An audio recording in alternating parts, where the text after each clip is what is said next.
Si PBBM lang ang lumaban sa korupsyon.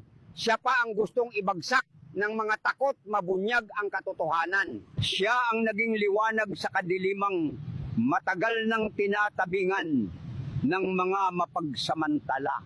Dahil sa kanyang tapang, marami ang namulat sa bulok na ugat ng korupsyon na matagal nang pinagtatakpan.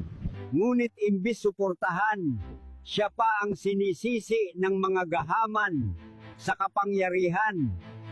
Nang may naglakas loob magsiwalat ng kabulukan, ang ganting tinanggap ay hindi pasasalamat kundi pag-aaklas. Ang laban niya sa korupsyon ay laban para sa bayan, ngunit ginagawang kasalanan ng mga takot mawalan ng kapangyarihan. People power raw ang sigaw, ngunit ang ilan sa kanila, pansariling interes ang pinaglalaban, hindi ang taong bayan. Nakakatawa, ginawa pa nilang dahilan ng korupsyon para lang maipalit nila sa pwesto ang poon nila at palabasin na si PBBM ang masama.